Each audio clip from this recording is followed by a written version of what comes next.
Hi guys, welcome back to Tom Talks, and we got another men's football video. I know we don't do too many of these too often, but we are here today to predominantly focus on Christmas period, basically, of football fixtures, December and a bit of early January as well. But of course, we're going to start off with the news that Micheal Carrick is going to become the interim manager at Manchester United. So Darren Fletcher's tenure is over. Was not great. We drew 2-2 with Burnley. Had looked decent in attack. Having Bruno back obviously helped. He got an assist. Benjamin Sesko got a couple of goals. He looked quite lively, but looked quite weak defensively. And yeah, drawing with Burnley's not a great result. They're a team who are second from bottom, who can't get a win to save their lives at the moment. It's a poor result. And it meant we dropped to 7th in the league. We are still only 3 points off Liverpool, but we've been overtaken by Brentford and Newcastle now. And we've got some very difficult fixtures coming up soon. And then, of course, we lost to Brighton in the Cup. Poor performance, didn't take our chances. Obviously, Sesko did get a goal, which is nice to see. But, yeah, we're out the Cup. And effectively now the season is just all about getting some form of European football. With the Burnley game, you can say we were somewhat unfortunate. I mean, the Lisandro Martinez goal that was disallowed shouldn't have been disallowed. We didn't take our chances. But the Brighton game, we were just poor. It wasn't a good result. And I don't think changing the system has made too much of a difference, really. Having Bruno back, I think, has been the major difference. And the fact that Benjamin Sesko is now getting goals, that's 3 in his last 2. Which is a good side, but defensively, we still look weak. We still look naive. We don't have a good enough midfield. Casemiro and Agati and Mainu, whoever's in there, it's not looking good enough. And I think Cunha out wide isn't quite as effective as he was in the cam position, I must say. So, yeah, not really enjoyed these couple of games, to be quite honest. It's been pretty disappointing. Before we talk about Micheal Carrick, we can look ahead to the rest of January. And yeah, we've got Man City at home on Saturday. And then we've got Arsenal away.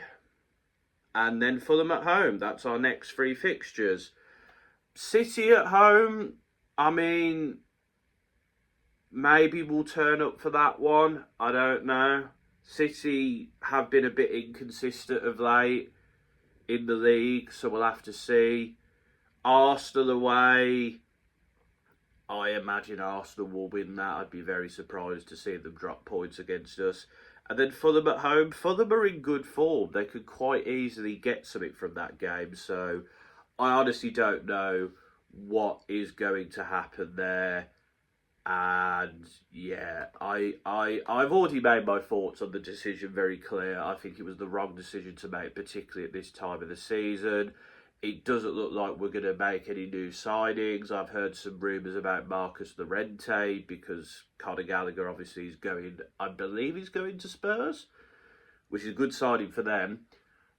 But yeah, if we can't make any signings, particularly in the midfield position, I really don't see how we get Champions League football. Maybe even European football. It's quite competitive up there. I mean, Liverpool are a lot better now. Newcastle are playing really well. Brentford, do you know what? Who knows? Who knows with Brentford? I think they're the team that will have the most apologies at the end of the season. Chelsea under Liam Rosenior, I imagine they'll start to do a little bit better.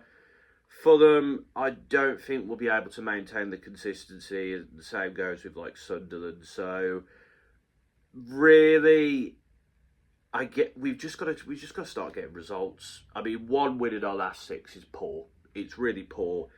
It's not good enough, and yeah, I think we need to make some signings. Will we? I don't think we will. But we'll look at now the appointment of Micheal Carrick as interim. I mean, some will say it should have been Ollie, but I feel like with Ollie, he didn't do well at Besiktas, and you know he had a fair crack at it a few years ago, and he did a decent job, but we didn't quite get to where we needed to be. And you know, Micheal Carrick has a better recent managerial record. He did pretty well at Middlesbrough. He didn't get them up, obviously, but he did a decent job there. He got them to a League Cup semi-final. He's a decent manager. He's realistic, apparently. Apparently he said, you know, I don't expect to be the full-time manager. I will look at Premier League jobs after this, whereas Ollie apparently was thinking about being the full-time manager, which, yeah, no. Ollie, you know, you had your time as full-time manager and it didn't go to plan. And, yeah, you can make arguments about, like, Ronaldo being signed against his will and other things as well. But he had a chance and we just didn't get to where we needed to.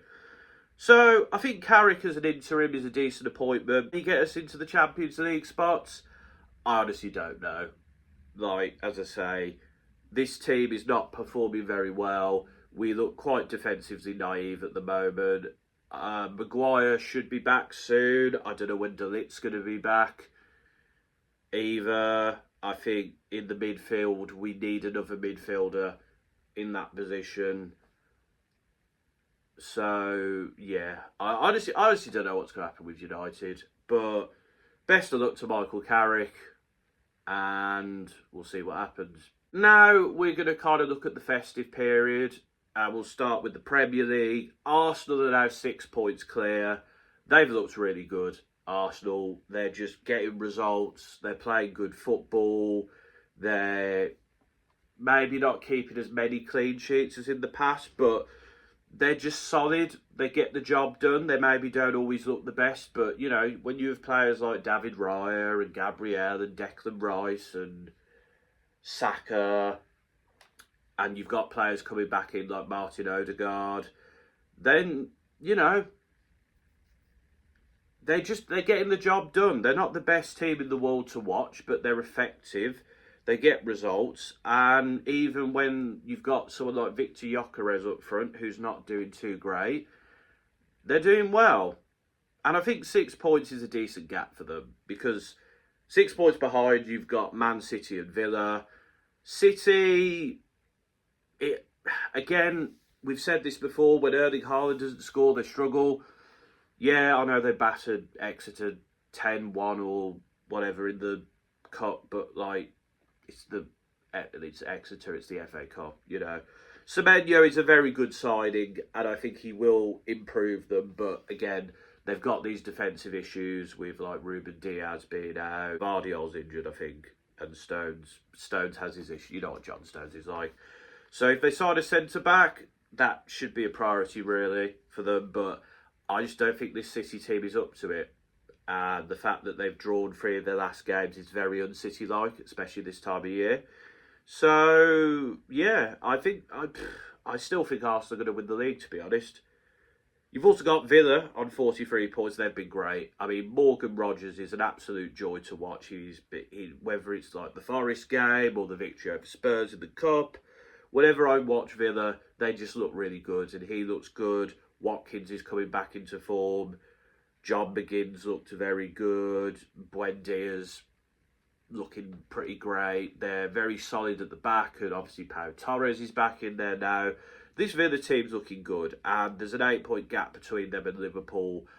I think Villa should have Champions League football next year. I don't think they've got what it takes to challenge for the title, particularly due to their lack of squad depth. I've got to say, they'll be disappointed to miss out on Conor Gallagher. It looks like they're trying to sign Tammy Abraham. That would be a decent backup, maybe. I don't know. He's not been amazing.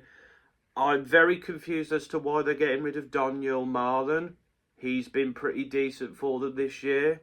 It's a bit of a weird one for me, them getting rid of him. But yeah, I think Villa's got top 4 in the bag. Liverpool have been a lot better recently. Florian Wirtz is playing a lot better. Ekatike obviously has been good, but he's been injured. That is an issue for them, I think. Not having a natural striker, it's probably why they've drawn their last 3 games. But I think Liverpool should have enough to get in the top 4 now, or the top 5. We'll have to see how that pans out, because I have a feeling there'll be a few European teams, English European teams, that might get knocked out in the next stages of qualifying. Brentford are 5th. I mean, Igor Thiago's been fantastic, but, you know, there's other players like Keane Lewis Potter and just Jordan Henderson, obviously. But this Brentford team, they've been fantastic. They really have. And as I said before, we've got to give them a lot of apologies, because a lot of people said they were down, but Keith Andrews has done a brilliant job there. And I mean, if he gets some European football next year of any kind, that would be fantastic. But we'll have to see. Newcastle are 6th. They've been playing a lot better. Johan Wieser's back. Harvey Barnes has been really good for them. Aaron Ramsdale is starting to settle in goal. I think Newcastle are doing quite well. They've just got to maintain their consistency, haven't they? Whether they'll get Champions League football again, I'm not sure, but they're looking decent. And those people who said Eddie Howe out probably look a bit silly now. United are 7th. We've talked about United. I'm not very convinced by us. Chelsea are 8th. They've been fairly poor. Not looked great, really. Liam Rosenior is now the new manager. Enzo Maresca got sacked for calling out the board, similar to Ruben Amorim. Rosenior, I really don't know. He did a decent job at Strasbourg, but I kind of look at it and think, are they just hiring somebody that they know is going to be happy with what they're given? I don't know. Chelsea, they should have enough to get European football of some sort, but I don't know. I really don't know. Fulham are doing a lot better now. They're 9th. Marco Silva is continuing to do a decent job there. Raul Jimenez is getting goals again. Kevin's looking a lot better now. Harry Wilson is looking really good. They're just a strong, astute team. Fulham are going to be fine. Sunderland are dropping off a little bit, as we kind of expected them to, but 10th is still very good for them. And I think once a lot of those players come back from AFCON, they'll start playing a bit better. Brighton are 11th, where you kind of expect Brighton to be honest. Danny Welbeck has been a bit inconsistent, but he's still very good, and I just think they just have decent... And Pascal Gross is a very good signing for them. Everton are not been doing amazing, but they're good enough to stay in the league. They're 12th. They're fine. Palace haven't been amazing. They're in 13th, and of course that Macclesfield game, to be out of the FA Cup as holders in the 3rd round, very poor and disappointing from them. I think it's quite clear that Glasner is going in the summer.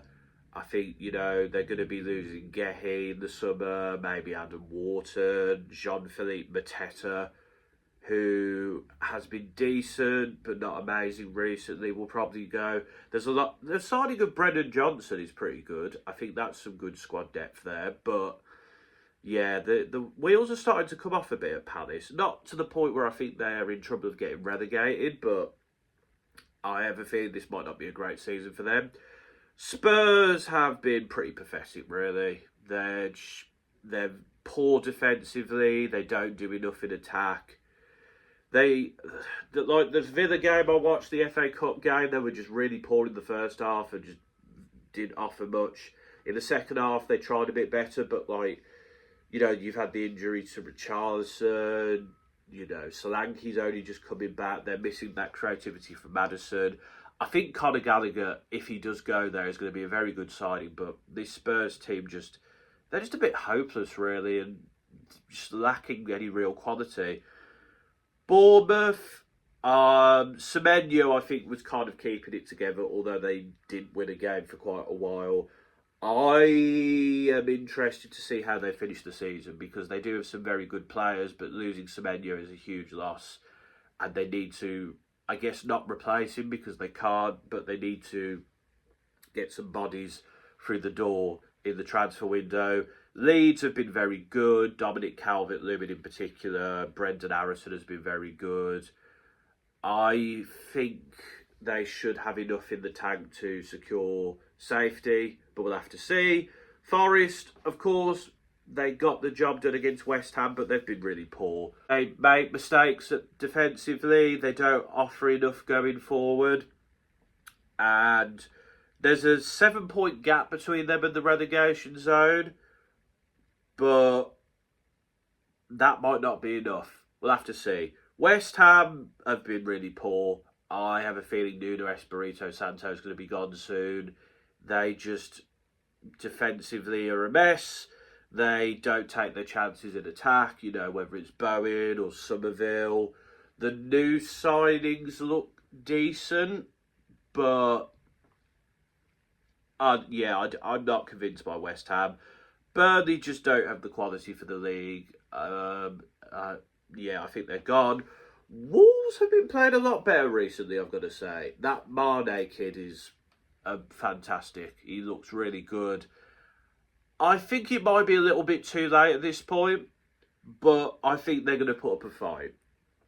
So that's kind of the league in a nutshell. FA Cup, in terms of the surprises, obviously Wrexham knocking Forest out on penalties. I'm not too surprised about that. Forest have been really poor, but props to Wrexham. Macclesfield beating Palace is one of the shocks of the round. It's what a result for them. Like, really great result and a memorable moment in their history. Newcastle beat Bournemouth on penalties. That looks like it was a really good game. And then Sunderland beat Everton on penalties as well. Villa-Tottenham was a pretty good game to watch. Good result for Villa. Chelsea battering Charlton in Liam Rossini's first game. Arsenal had a bit of a tricky time, but they got over the line against Portsmouth. And yeah, West Ham needed extra time to beat QPR. So there was a few very interesting, and also Sheffield United losing to Mansfield. Great result for Mansfield. But the FA Cup did with its thing, man. I just think it's very disappointing that a lot of the games were on TNT, which means a lot of people didn't watch them. And yeah, the FA Cup has lost a bit of its magic there. Obviously, 2 good games were on the terrestrial channels, which was the Macclesfield Palace and the Spurs Villa game. But yeah, I hope that gets dealt with at some point, because TNT having the FA Cup means a lot of people miss out on the FA Cup. We've got the League Cup semi-finals coming up. The quarter-finals were interesting. Chelsea got through against Cardiff, although not very convincingly. Newcastle got the job done against Fulham. City beat Brentford, and then Arsenal needed penalties to beat Palace. That was a interesting game. So we've got Newcastle City and Chelsea Arsenal in the semi-finals. Do you know what? I think Newcastle will beat City, and I think Arsenal will beat Chelsea. And I think it'll be Newcastle Arsenal in the final. I'm going to say that now. I think that's going to be a very interesting game to watch, and I look forward to watching it. Other news, Xabi Alonso's no longer the Real Madrid manager. I mean, he's done...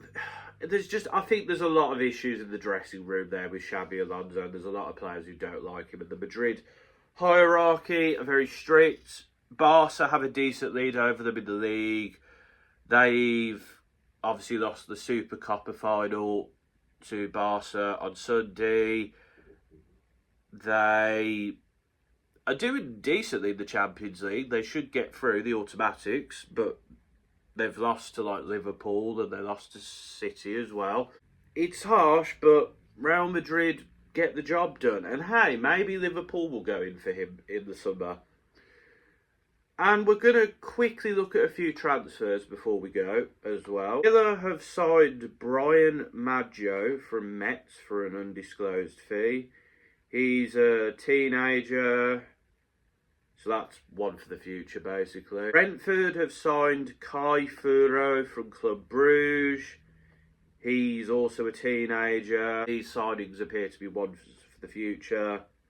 Semenyo to City, we've already talked about. West Ham signed Valentin Tati Castellanos from Lazio for an undisclosed fee.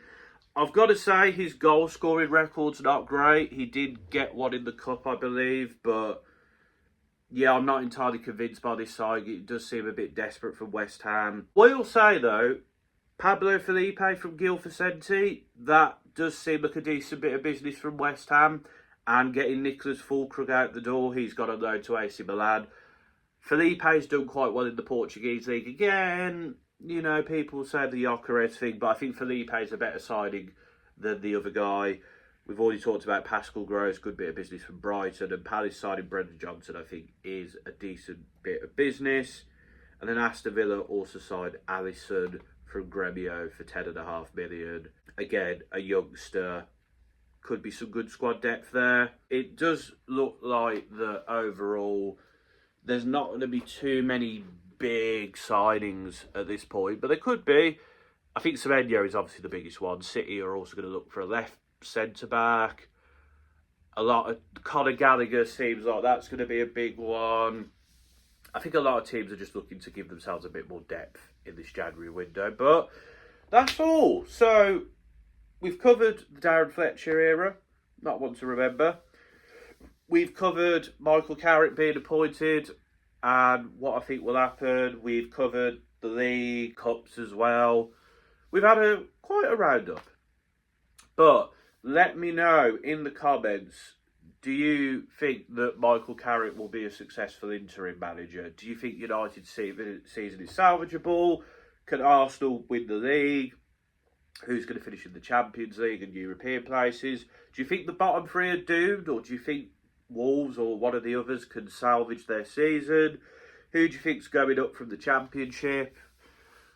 And who do you think's going through the League Cup semi-finals? Let me know down below. But guys, until next time, this has been Other Tom Talks.